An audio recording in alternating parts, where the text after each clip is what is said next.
Greetings, everyone. Welcome to Black Education Matters, the remarkable achievements of Black teachers and students before integration in Southwest Virginia. I'm Jenny Turman. I'm Associate Professor of History and the Public Historian at the University of Virginia's College at Wise. And again, just want to welcome you all. Our panelists today, we've got quite a nice group. First up is Dr. Tom Costa, who's the Department Chair of History and Philosophy here at UVA Wise. He's going to introduce the origins of this research project and talk about the scope of the research quite a bit. And next up, we'll have Ms. Zoe Kreefeld, who's a senior and history major in women's studies as well, who's been researching Dr. Miriam Fuller and her distinguished life and career as an educator. Next up, we'll have Blake Holbrook, who's an education major and is currently student teaching. So the end is near for him at UVA Wise, and he has researched athletics in area Black schools. I'll pop in following Blake and briefly discuss two courses, Historic Preservation and Museum and Archives, in which students have been working on doing some additional research and pondering public history projects in Wise County related to Black education. Dovetailing off of my presentation, we'll have Gina Kissel, who is a senior in history as well and is interested in public history and especially design. So you get to see some of her designs. And then Senior Math Rowe, history and political science, I think that's a new designation, who's been researching the James A. Bland High School. For those of you familiar with the area, that is now Big Stone Gaps Town Hall. So following the presentation, you can field any questions either to me or Dr. Costa, and we can send those on to the appropriate students. So with that, I'm going to turn it over to Dr. Costa. Thanks, Jenny. As Jenny said, my name is Tom Costa. I'm chair of the Department of History here at UVA Wise, and we've been working with several of our students who are on this panel, researching a very broad topic of African Americans in Southwest Virginia in general and Wise County in particular. And we've chosen the subtitle An Ongoing Project because this is very much something that we're continuing to do and we will continue to do. These kinds of things, you never really get to the end. So I wanted to talk a little bit about the origins of the project. It started with myself and a group of 3 students in summer of 2019. We had a grant-funded undergraduate research project on the lynchings in Wise County. There were 3 lynchings of African Americans in Wise County. We are working with the Equal Justice Initiative of Montgomery, Alabama, and the historical research was part of this effort, Community Remembrance Project, and we've come quite a bit away since the summer of 2019. Zoe Critchfield, who is on this panel, was one of the 3 students, and the 4 of us actually produced an essay on the Wise County lynchings that is available on the Racial Terror website that Professor Gianluca DeFazio runs at James Madison University. Subsequent to publishing that web essay, Zoe and I have been working on a chapter for a book that Professor DeFazio is publishing, and we just got approval for that chapter. And 2 of the students, Zoe and Dylan Mabe, and I went to Portsmouth, Ohio last fall of 2019, and gave a presentation on how we did the research. We have, to date, we have gotten approval for 2 historical markers for the lynchings, and we are engaged in ongoing education and community outreach, as this slide says. So this is the kind of thing that we're doing here with local history, with African American history. So the following summer, last summer, it was actually summer of 2019, we were asked to participate in a project researching the life of Miriam Fuller. Miriam Fuller was the first African-American student to attend the University of Virginia's College at Wise, which was then called, at the time she attended, we were called Clinch Valley College, and that was in 1960. So Zoe was still a student. The other two, Tommy Noble and Dylan Mabe, had graduated, so Zoe was still a student, and since she and I had worked so well together with the lynching project, we decided to submit a grant for an internal grant for our undergraduate research program, and we got a grant to do the Miriam Fuller in the summer. And one of the other impetus for this was the foyer of our new library, well, 5-year-old library, was going to be named after Dr. Fuller. So Zoe and I undertook the research on that during that summer. And we looked at newspapers and school records. That was actually this summer, summer of 2020. So this past summer was our Fuller project. I think Zoe will maybe tell you some of the adventures that we had researching, the two of us, during the COVID summer. Once we got into the life of Miriam Fuller, however, especially through the newspapers, one of the things we discovered that piqued our interest in a wider topic were the annual lists of Black teachers, students, and schools. The newspaper would publish every August before the semester started a comprehensive list of all the schools in Wise County, including the Black schools. And you can see this little slice of a newspaper where there is the separate listing of the colored schools. This is from, I think, the 1940s. So you have the list of colored schools there, and the teachers are listed as well. And they did this year after year. And the names of the teachers, of course, were pretty constant, with some changes and sometimes switching from one school to another. But those schools there, Arno, Derby, Osaka, and Rhoda, those last four there on this list are coal camps. So the coal camps that employed large numbers of African-American workers had their own schools for those children. Many times they would be housed in the Black churches as well, which again is part of our ongoing research on this. So this really got me interested anyway in broadening out what we were doing. So we were doing Miriam Fuller, which Zoe will talk about, but then we found these lists that named all these other teachers as well.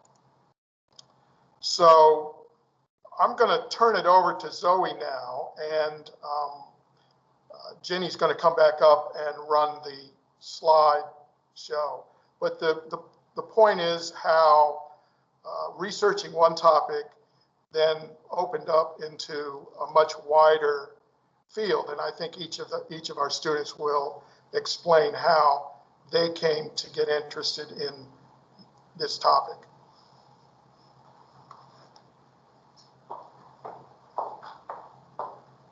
Yes, hello. My name is Zoe Critchfield, and like Dr. Costa and Dr. Turman said, my portion of the research is on Dr. Miriam Delois Morris Fuller, and I titled, of course, Wise County Trailblazer, Community Leader, and Educator.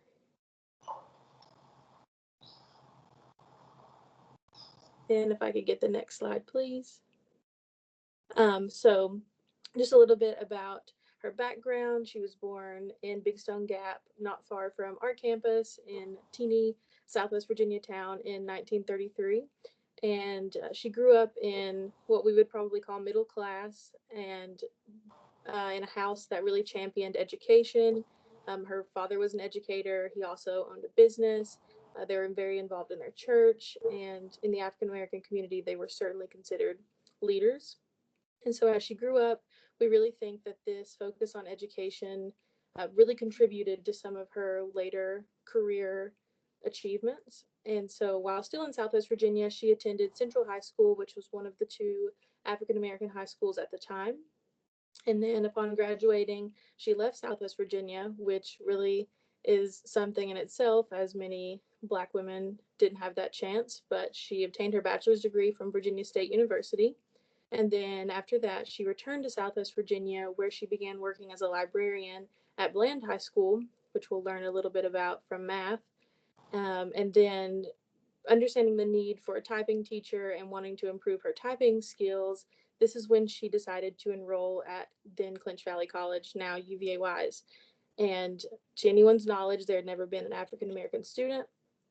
There's a little bit of a legend story on campus that supposedly the admissions clerk or the lady working that day went to our then chancellor, Papa Joe Smitty, and he responded, "Well, is her money green?" And so from then on, she was able to enroll, and she attended in the 1960-1961 school year, taking night classes. And that was, of course, the initial thing we knew about her, and we're very proud of that on campus at UVA Wise. But upon researching, we really learned that that certainly wasn't all there is to Dr. Fuller, and she really has some incredible career achievements. And if I could get the next slide, please. So after she attended Clinch Valley College for the 1 year at night, she continued to teach at Bland as a typing teacher until integration. And upon integration, she taught at Appalachian High School until 1967. And then she left Southwest Virginia again to continue her education. She obtained a master's degree in library science from the University of Illinois, another incredible accolade for a woman, a Black woman especially. And then she began studying and working at the University of Missouri, and then in the late 1970s, obtained her PhD in instructional education.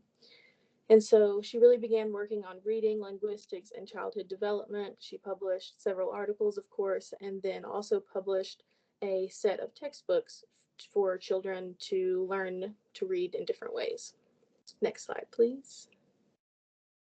And so I titled this section of my research "Committed to Her Cause" because I think that's really what her entire career is about. She's not just the first African American student at Clinch Valley College.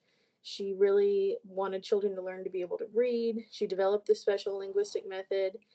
She opened and managed a preschool development center until retirement that won several awards. And a neat aside about this, she wanted developmentally delayed women to be able to be employed at this development center because she knew that these women typically would not have the opportunity to have a teaching role. So that was her sort of scholastic cause and drive. She especially loved reading and English and things like that. But then also she is an incredible community leader, very involved in her church. She was when she was in Southwest Virginia, and now still. She's a member of the NAACP. She served on state educational organizations, very involved in the Girl Scouts. And this is a very condensed version of some of her involvement, but she really is an incredible community leader as well. Next slide, please. And so she's won all kinds of awards. I know one that really stuck out to me was her preschool development center won Black-owned business locally. But here in Southwest Virginia, we've done a few things. I think she's into Southwest Virginia Hall of Fame History Walk. But here at UVA Wise, the first thing I found is that in 2014, she was named Outstanding Author, Educator, and History Maker. And then, like Dr. Costa said, recently in August of 2020, a section of our library was dedicated in her honor, as you can see pictured there. And what's really exciting is that it's not done. Hopefully this spring and summer, she'll be included in another research project marking diversity milestones at UVA Wise. And so just broadly, of course, we've researched her life. I've come to know her incredible accolades and how significant her story is as a single woman of color before, during, and after integration, and how interesting and how really remarkable that this story is. But as Dr. Costa said, the more we researched her, the more we opened more possibilities for more research and more stories about other incredible Black educators in Southwest Virginia. So I think not only did we learn an incredible story, but now we have the option to open it up much more. And with that, I will pass it on, but thank you all so much. Right, next up, I think we have Blake Holbrook.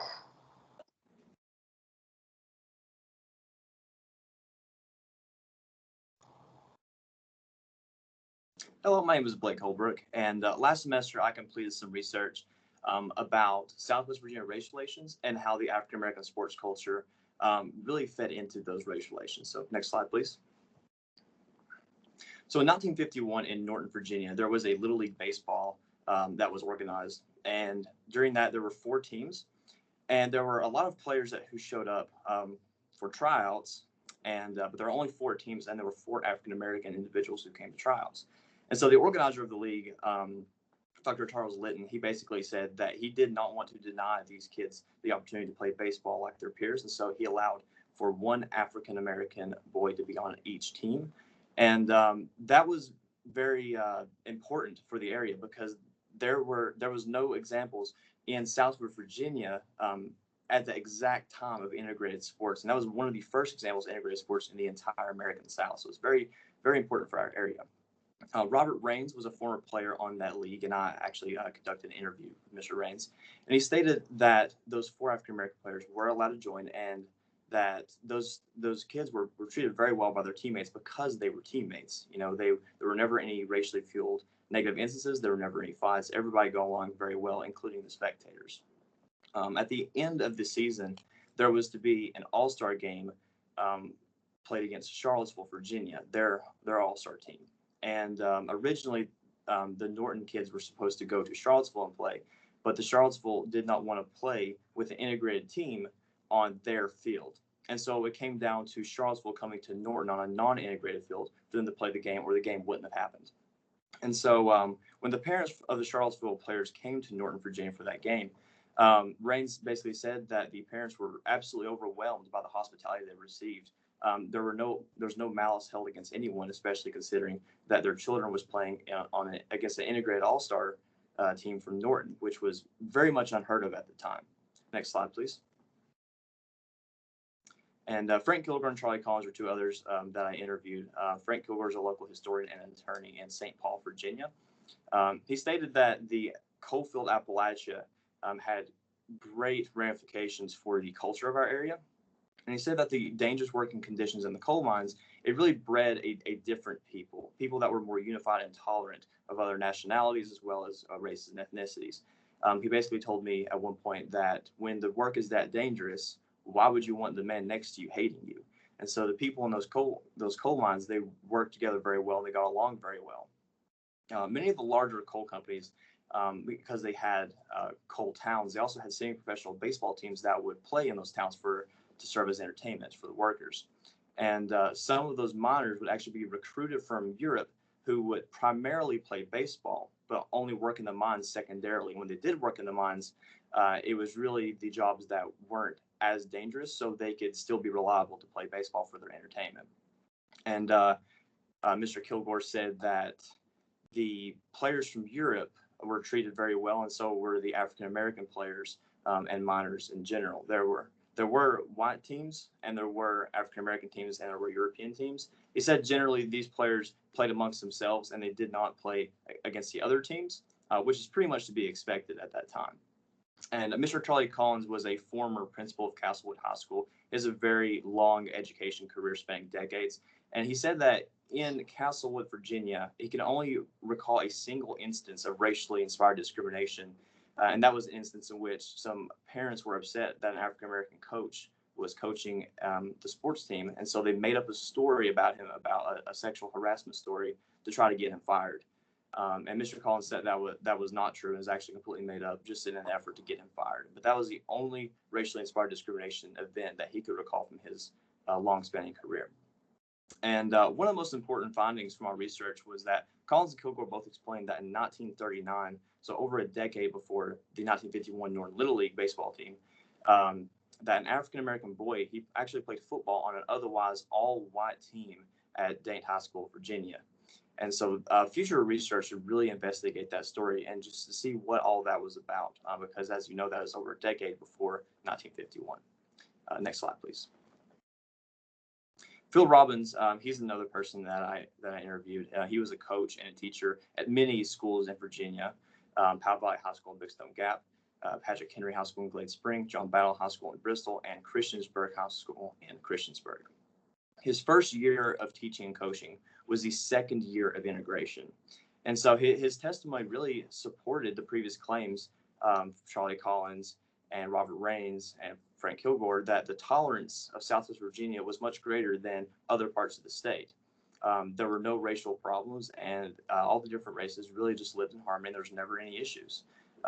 He recalled that at Patrick Henry, their mascot was the rebel, and that they had the Confederate flag basically displayed all over the place. And that did bother some African-American students, but it didn't bother anyone to the extent that they would actually do something about it. But it did bother some people. But as far as that goes, that was really the extent of the malice between the different cultures. Next slide, please. And in addition to these oral interviews, I also looked at some previous releases of the Coalfield Progress, which is a local newspaper of Wise County, Virginia, that's been around since 1924. Generally speaking, within the Coalfield Progress, it was pretty difficult to find anything regarding African Americans. They were rarely mentioned, and that lack of exposure could be open to interpretation. Perhaps that they just occupied such a small minority of the population that just by virtue of their small numbers, they weren't really mentioned all that much. It could also be true that people just didn't see African American happenings as legitimate news, and they didn't feel it necessary to publicize those events. So that could be open to interpretation. Future research should dive into that. And when I did find some instances of African American sports were being advertised in the newspaper, the players, they were described with favorable terms. They were speaking about the strength and the abilities of all the players, whether it was an all-white team or an all-black team. And it should be noted, though, that the facilities and the equipment used by these African American teams, they were much worse than the white teams. The games between African American teams, they generally sold a lot of tickets, and sometimes the events would even sell out. And then future research, they should also explore the competitiveness of those African American sports. Central High School, which was later renamed to Bland High School, they were very, very successful in sports. So future research should dive into the competitiveness among those schools and their peers that they were playing against. Next slide, please. So in conclusion, compared to the eastern parts of the state, Southwest Virginia seems to have a very unique racial tolerance in its history. The Coalfield Progress and the findings from the oral interviews, they really both suggest a very peaceful coexistence between African Americans and whites in Southwest Virginia. And as I've already noted, future research is really strongly recommended for the following areas, which would be the spectators' opinions of African American and integrated sports, the African American boy who played football for Dane High School and otherwise all-white team, and the competitiveness of African American sports. But as far as concluding thoughts go, that is the majority of my research, and at this time, I'm going to turn it over to the next presenter. All right, thank you very much, Blake. So I'm going to talk for a few minutes just about a couple of courses that dovetail on this research. And I should mention they are also ongoing in part because of the circumstances surrounding COVID. So I am just a little personal history. I'm the new kid on the block here in the history department. I arrived in the fall of 2019, and I was planning to teach a couple of courses in the spring of 2020. And so it took some time to get to know community resources, learned a little bit more about what Dr. Costa and his students had been researching.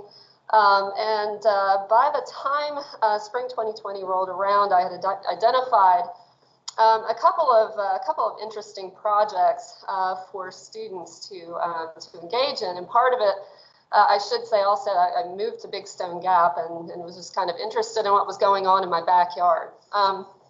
And so for the historic preservation class in the spring of 2020, I had learned about the history of Big Stone Gap's town hall.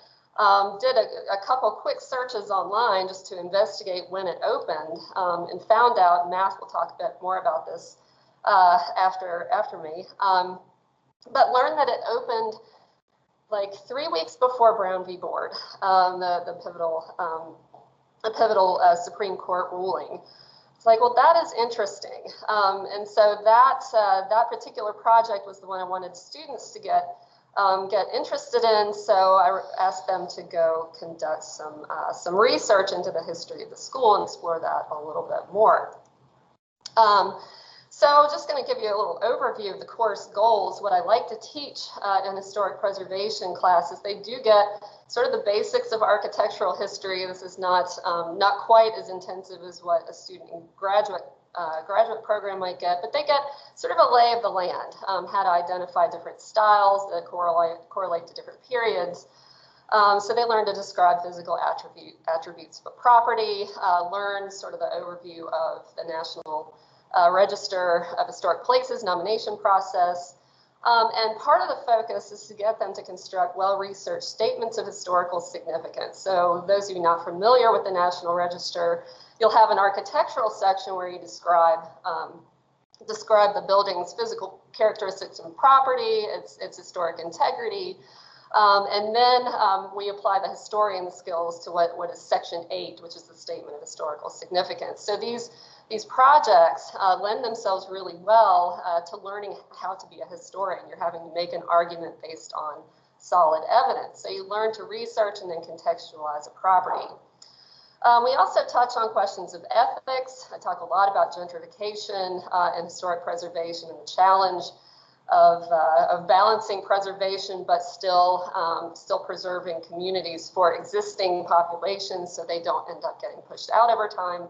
We talk about conservation, and of course the issue of representation as well. The vast majority of listed properties are related to whites. So diversification has been a major initiative for state and federal organizations, historic preservation societies, the National Council on Public History, and of course, as we see now, Appalachian Studies as well. So I was really interested in trying to find a property that could get students doing some research from underrepresented groups. And of course, the town hall, the James A. Bland High School was a perfect case for that. So as we see here, the Virginia Conservation Network, and I'll say the State Historic Preservation Office, over the last few years have also been focusing in particular on trying to promote preservation of African American resources. These resources tend to be vulnerable to destruction for various reasons, and so there's been a concerted effort to try to preserve and protect those resources related to Black life in Virginia. So this is a quick picture of the James A. Bland High School, now Big Stone Gap Town Hall. Matt will have a couple more of those to show you, historic photos, but this is a contemporary shot I think I took last year. That's the inside, and one thing I'll point out about this particular picture, well, both of them show that there is some considerable historic integrity in this, but it has also been remodeled, which is okay. It's all in how you argue for the importance and the significance of the resource. So the fact that buildings have been reused and readapted for modern conditions is not necessarily an indicator they won't get listed. So the second class then that I taught related to public history that had intensive research component was the Museums and Archives class of fall 2020. So my interest in this was again building on what Dr. Costa and Zoe had been researching related to Black education in Wise County. Now I should mention too that our fall semester was a little bit different. We had a condensed class schedules to try to navigate the pandemic. So our classes were double time, but basically concluded in 8 weeks. So it's kind of an intense process. So this is why I say this is an ongoing project. It was difficult to try to get everything done in that short amount of time. So the course goals for this was to get students to learn about the process of developing what we called a big idea. This is Beverly Searle's concept of how to design strong exhibits based on a really compelling, interesting concept. We also wanted to develop accessible and engaging exhibit based upon sound historical research. That's always a core component of public history education. And over the course of the block schedule, we also wanted to just simply survive COVID-19 and the rapid pace of the semester. So A little bit more about Beverly Searle's big idea. The big idea, she says, is a sentence, a statement of what the exhibition is about. It is one complete, non-compound active sentence that identifies a subject, an action, or the verb, and a consequence, the so what. You got to have a so what if you're going to have an interesting and engaging exhibit. So I tasked the students with developing a big idea based on Black education in Wise County. It is a challenging process. It's hard enough for seasoned museum professionals to do this, but I gave them an assignment where they could sort of brainstorm. They all came up with their own ideas, and then we got together and developed our big idea for the semester, which they came up with the statement, Black educators in Wise County prevailed over the confines of segregation to build supportive communities and education systems that provided brighter futures for their students. Indeed, I think one of the things that we've all been discovering is the remarkable community support that Black teachers and Black parents provided for their students, and the networks that they had of Black professionals on into DC and on into Tennessee, and they got placements for their students. So it was really a strong network that provided excellent education in spite of limited funds, in spite of state segregation mandates. So the results of this was that students identified 5 key educators, again, building on earlier research, or community leaders for the exhibit. And this may be expanded later on. This is just kind of the core group. Dr. Miriam Fuller, obviously being one, Virginia Brown Price, who was a teacher, C.H. Shorter is the principal at Central High School and later Bland High School. And I'll quickly note that there is a wayside marker outside of Big Stone Gap's Town Hall commemorating his contributions to education.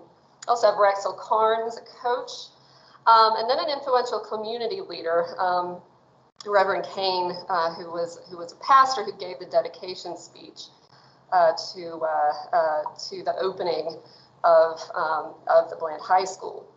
So students created brief biographies of educators, and I'm getting ready to turn it over to Gina Kessel, who created sketches of exhibit panels for a traveling exhibit. So I think I just have maybe, oh yeah. So I think at this point I will turn it over to Gina and let her talk about her ideas.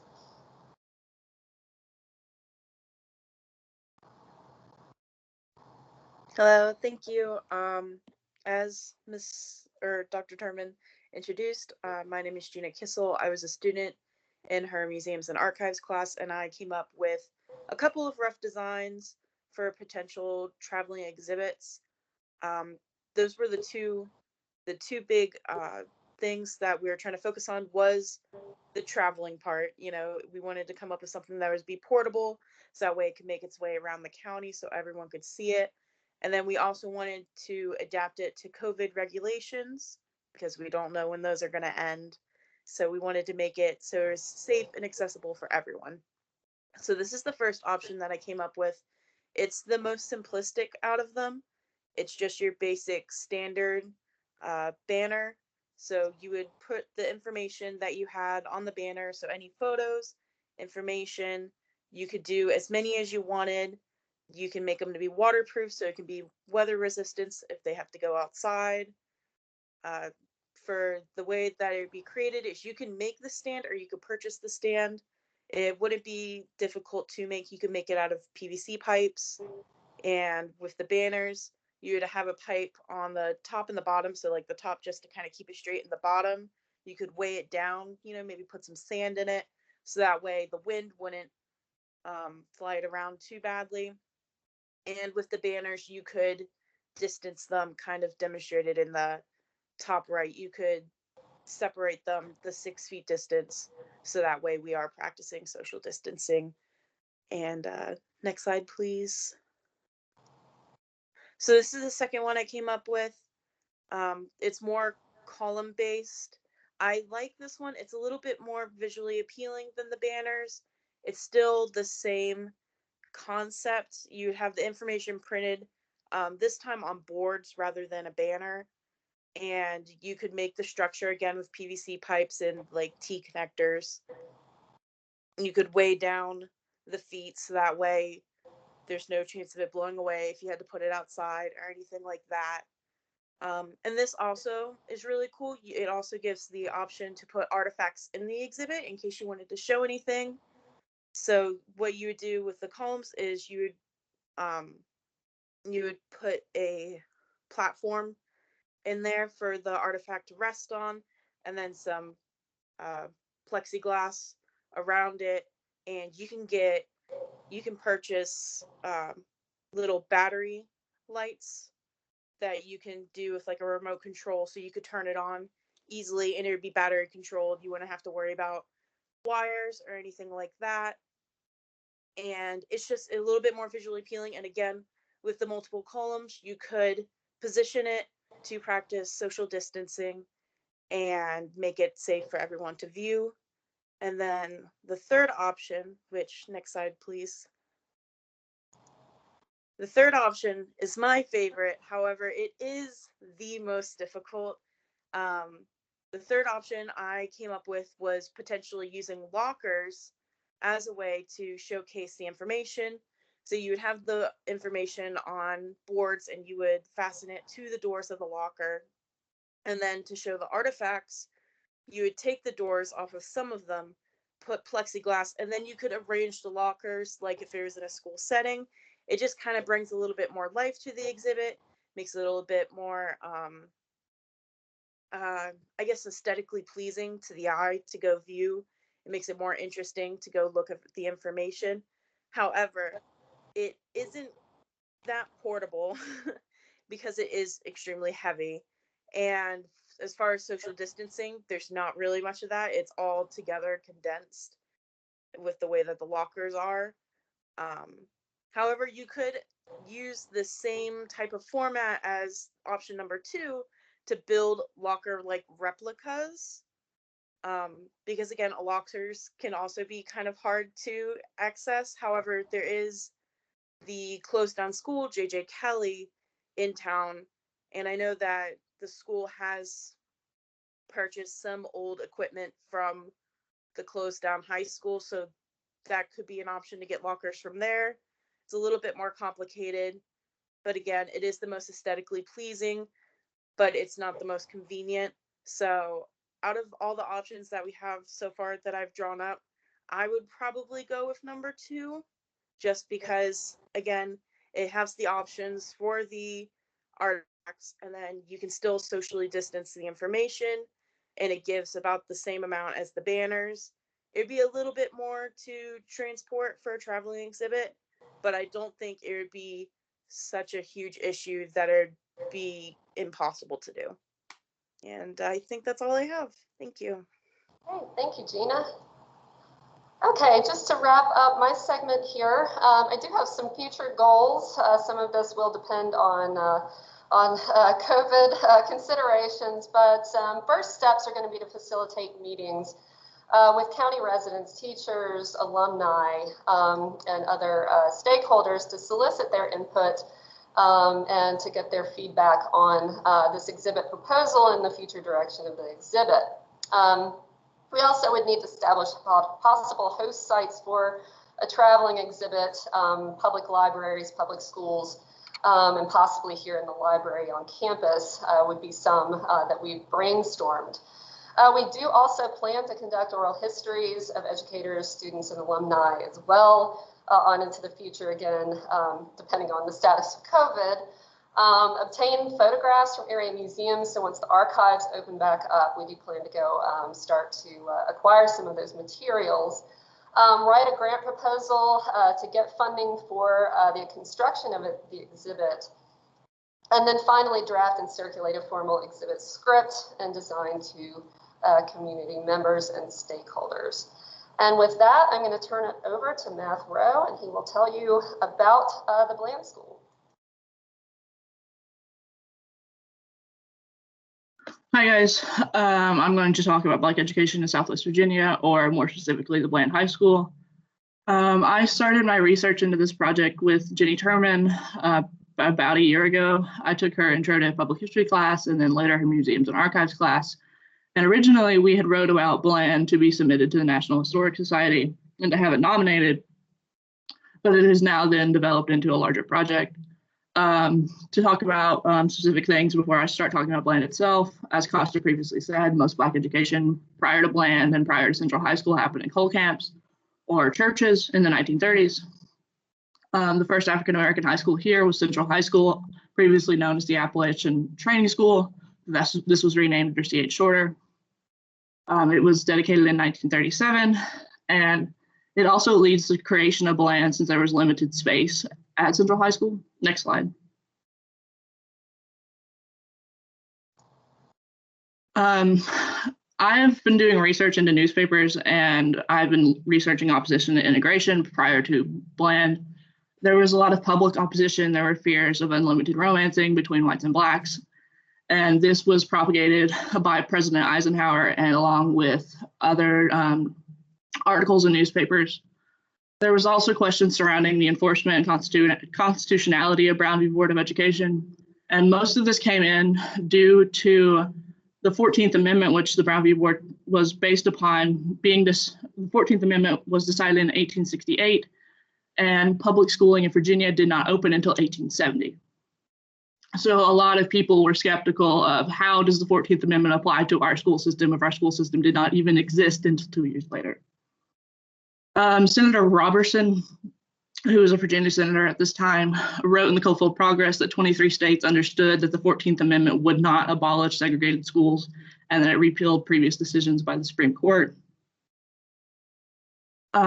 Individual opposition, we have Wise County Superintendent Dr. J.J. Kelly, who wrote several articles in the newspaper. He argued for the continuation of separate but equal facilities and argued that students would be permitted to go to these if they wanted to. He also argued for stair-step integration and detailed this from 1955 to 1956, the integration of the first grade, 1956 to 1957, the second, and then so on and so forth until high school.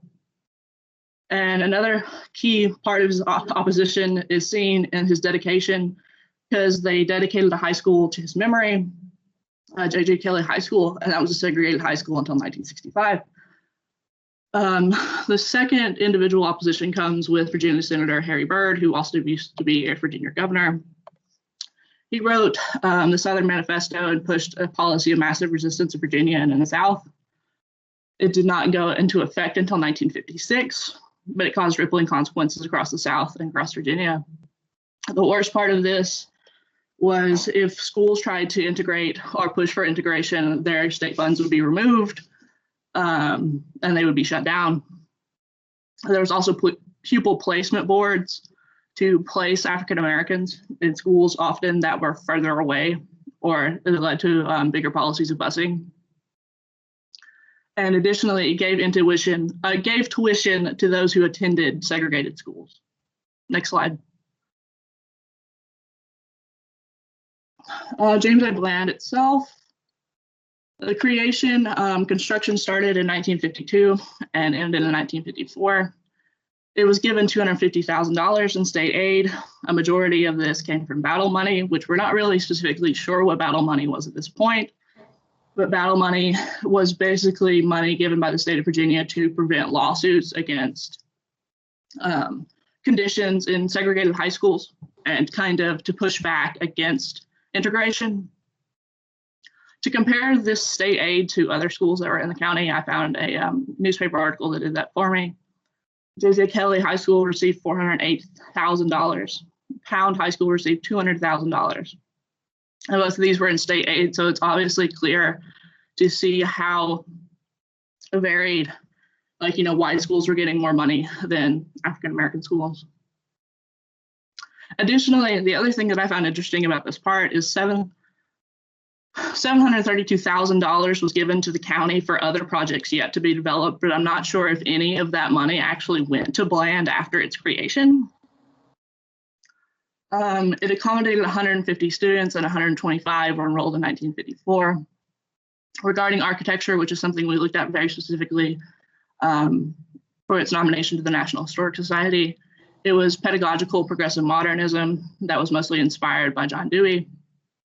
And John Dewey's influence on the creation of the school and the building of the school can be seen on the layout of the classrooms, and also there's a lot of giant windows of natural light because John Dewey always talked about experiential learning and interacting with the environment. And this is also seen in Bland having a shop class, which would be hands-on learning, which is an exact result of what John Dewey was talking about. Next slide. School life, there's a multitude of classes offered, including shop classes, as I mentioned. There was algebra, analytical geometry, biology, business, chemistry, civics, English literature, English, French, history, etc. Like hundreds, or like a multitude of classes. And there was also clubs like choir and sports teams for men's basketball and football. Integration with Bland happened in '65 with Powell Valley High School. However, the county itself did not fully integrate until 1967 with the later addition of Coburn. And that is all I have. Bland High School is very monumentous, especially since now it is now our Big Stone Gap Town Hall, and this is a history that we need to talk about and discuss in the community since it is still a part of our community. And that's all I have to say. Thank you. Okay. Well, that concludes our presentation. I want to thank again all of the panelists, and also I'll apologize to Zoe Critchfield for mispronouncing her name at the beginning. I think I need more coffee today. So again, I would like to direct any questions to Dr. Costa or me. You will have our contact information, I'm sure, through the Appalachian Studies Association. And just to kind of conclude, I'm really looking forward to seeing where all of these projects end up. Again, we expect to have some of them put into publications and the exhibit and the National Register nomination. And as Dr. Costa said, the more that we're learning, the more we realize there is so much yet to do. So with that, I will conclude. I want to thank you all again for viewing our presentation. Thanks.